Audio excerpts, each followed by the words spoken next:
பீகார்ல, குஜராத்ல, உத்தரப்பிரதேசத்துல போய் நீங்க தான் கேட்க முடியுமா? வட இந்தியாவில் போய் நீங்க உட்காந்துக்கிட்டு யார் பக்கத்துலயே உட்காந்து, அக்கா உங்க வீட்டுல எத்தனை பேரு? எங்க வீட்டுல 6 பொம்பளை பிள்ளை. என்னக்கா பண்றாங்க? எப்படிமா 6 பொம்பளை பிள்ளைய பிஜேபி கவர்மெண்ட் நடக்கிற ஊர்ல படிக்க வைக்க முடியும்? சாப்பாட்டுக்கே வழி இருக்காது, எப்படி நாங்க படிக்க வைக்கிறது? அப்படி எத்தனை கேள்வி வரும். இப்ப நான் உங்ககிட்ட கேட்டேன், எப்படி இதெல்லாம் தமிழ்நாட்டுல தானே இது நடக்கும் அப்படின்னு. அதுக்கு அவங்க டக்குன்னு பதில் சொல்றாங்க, எங்க அப்பா கட்சிக்காரு, நாங்க அப்பா வந்து திமுக காரங்க அப்படின்னு சொல்றாங்க. இந்த உணர்வுக்கு அடிப்படை காரணம் என்ன அப்படின்னு சொன்னா, நலத்திட்ட உதவிகளோ உங்களோடு வந்து அமைச்சர் பேசுவதோ நிற்பதோ இதெல்லாம் இல்லை. இதெல்லாம் ரெண்டாவது. முதல் விஷயம் என்னன்னா, பெண்களுக்காக ஒரு இயக்கத்தில் இடம் இருக்கிறது, பாதுகாப்பு இருக்கிறது, தன்னம்பிக்கை இருக்கிறது சொன்னது திராவிடர் இயக்கம் தான். நீங்க வாங்க உங்களை சேர்த்து முன்னேறலாம் என்று சொன்ன இயக்கம் இது. அதற்கு வரலாற்று நிறைய குறிப்புகள் இருக்கு.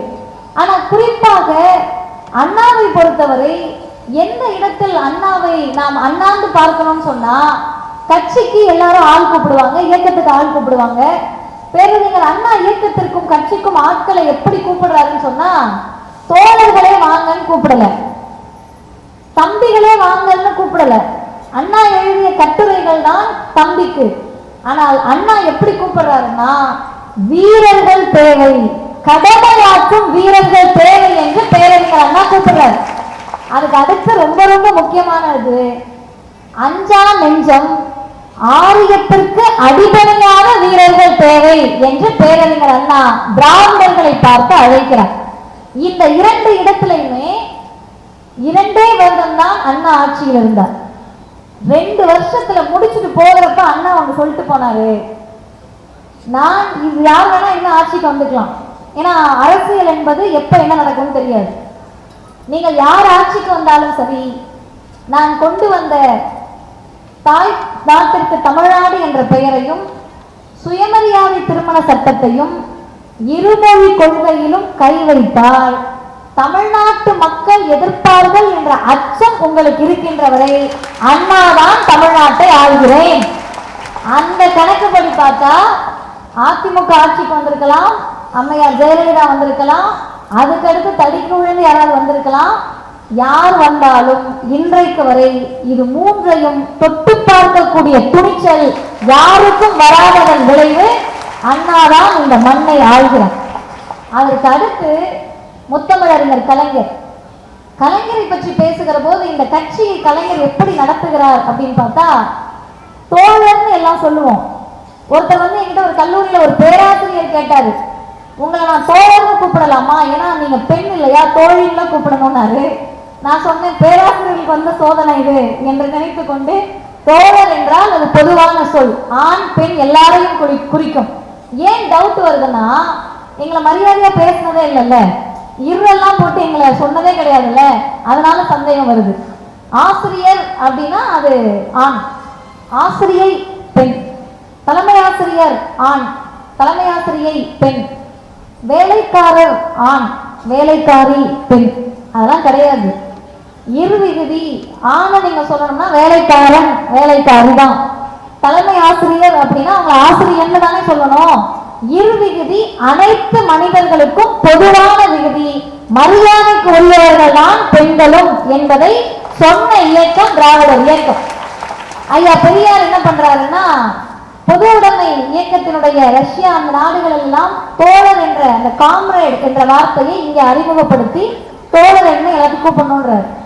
அதுக்கடுத்து அண்ணா இன்னும் கொள்கை உறவோடு உங்களை நெருங்குவதற்காக, உங்களோடு நெருங்குவதற்காக தம்பி, என்னுடைய கூட பிறந்த சகோதரன் நீ அப்படின்னு சொல்றாரு. அதுக்கடுத்து கலைஞர் வராரு. எப்பவுமே அப்பா அம்மாவை விட குழந்தைகள் கொஞ்சம் வேகமா இருக்கும், அது இயல்பு. அப்பா அம்மாவுக்கு இன்னைக்கு வரைக்குமே இந்த ஜெனரேஷன்ல கூட உங்களுக்கு தெரியாததை உங்கள் பிள்ளைகள் எங்களிடம் வந்து கற்றுக்கொள்வீர்கள். அப்ப கலைஞர் என்ன பண்றாருன்னா, ஐயா தோழன்றாரு, அண்ணா தம்பின்றாரு. சமூகத்தை பார்க்கிறார், எல்லா இடத்துலயும் ஜாதி இருக்கு, நீ மேல நீ கீழேன்றாங்க. பக்கத்துல உட்கார்ந்தாலுமே ஒயிட் கிராஸ் இருக்கா இல்லாம இருக்கா, நீயா நானான்னு பாக்குறாங்க. இப்ப நம்ம தான் இதை மாற்றணும்னு சொன்னா, செயலில் மாற்றுவதற்கு முன்னால் சொல்லில் மாற்ற வேண்டும் என்று சொல்லி மேல் பிறப்பு கீழ் பிறப்பு ஒண்ணும் கிடையாது, நாம் அனைவரும் உடன்பிறப்பு என்று ஜாதிய ஆதிக்கத்தை ஒழித்து சொற்களை கலைஞர் அறிமுகப்படுத்துகிறார். அதனுடைய விளைவுதான் இங்க இருக்கக்கூடிய பெண்கள் உடன்பிறப்புல பாலின பேதம் இல்லை, உடன்பிறப்பே அப்படின்னு சொன்னா பெண்களும் தான் அதில் அடங்குவார்கள். அப்ப ஜாதியை ஒழித்தது மட்டுமல்ல, பாலின பேதத்தையும் ஒழித்த சொல் உடன்பிறப்பே என்பது. அந்த பிணைப்பு தான் இந்த கட்சியை இத்தனை ஆண்டு காலமாக அப்படியே வைத்திருக்கிறது. சரி, என்ன செஞ்சாரு கலைஞர்? இந்த கட்சி இப்படியே இருக்குன்னா அதுக்கு என்ன செஞ்சாரு கலைஞர்னா, நான் எப்போதும் நினைத்து நினைத்து பார்ப்பது, ஓட்டுக்காக ஒரு முதலமைச்சர் என்னனாலும் பண்ணலாம், அடுத்த வருஷம் ஆட்சியை பிடிக்கணும், அடுத்த தடவை என்னனாலும் பண்ணலாம். ஆனால் கலைஞர் செய்த ஒரு 2 விஷயம் ஆட்சிக்கு வர முடியாதுன்னு தெரிஞ்சு பண்ண விஷயம். இதெல்லாம் பண்ணா ஆண்களே திமுக இருக்கவங்களே ஓட்டு போடுவாங்களான்னு தெரியாது, அந்த அளவிற்கு சிக்கலான காரியத்தை ஒரே ஒரு கையெழுத்துல பண்றாரு. என்னன்னு கேட்டா, நம்மளெல்லாம் சுமையா தான் பார்த்தாங்க. இன்னைக்கு நம்மளை சுமையா பார்க்கக்கூடிய குடும்பங்கள்லாம் இருக்கு. நம்ம யாரானாலும் இருக்கலாம், பெரிய படிப்பெல்லாம் படிச்சிருப்போம். இப்போ மதிவதனி அப்படின்னா மதிவதனிக்கு கல்யாணம் பண்ணி கொடுக்குற வரைக்கும் எங்க அம்மாவே என்னை சுமையா நினைக்கலனாலும் பக்கத்து வீட்டில் இருக்கிற 4 சிசிடிவி கேமரா என்னை சுமையா தான் நினைப்பாங்க. உங்க பிள்ளை என்ன பண்ணிச்சு தெரியுமா, எங்க போனது தெரியுமா, எங்க வந்துச்சு தெரியுமான்னு. இப்போ நம்மளை சுமையா நினைக்கிறப்ப சுமை தாங்கியா நம்ம நினைச்சாங்க. ஒண்ணு நீ சுமையா இருக்கணும், இல்ல இந்த குடும்பத்தோட சுமையை தாங்கணும். இப்படி நினைச்சப்ப வரலாற்றில் ஒரே ஒரு இயக்கமும் ஒரு தலைவர் மட்டும்தான் நம்மை சுமையாக நினைக்காமல், சுமை தாங்கியாக நினைக்காமல், செல்வங்களாக வளங்களாக நினைத்தவர்கள் தந்தை பெரியாரும் முத்தமிழறிஞர் டாக்டர் கலைஞர். இன்னும் என்ன அப்படி பண்ணிட்டாரு? எதிரில் இருக்க எல்லாரும் கடவுள் நம்பிக்கையாளர்கள், நாங்கள் நாத்திகர்கள். ஆனால் இந்த தமிழ்நாடு இப்படியே இருப்பதற்கு காரணம், எதிரில் இருக்கக்கூடிய புர்கா அணிந்த இஸ்லாமியரும், மேடையில் குங்குமத்தோடு இருக்கக்கூடியவரும், கருப்பு சட்டையோடு மதிவதனியும் ஒரே இடத்தில் அமர்ந்து கொள்கை பேச முடியும் என்பதால் தான் இது தமிழ்நாடு.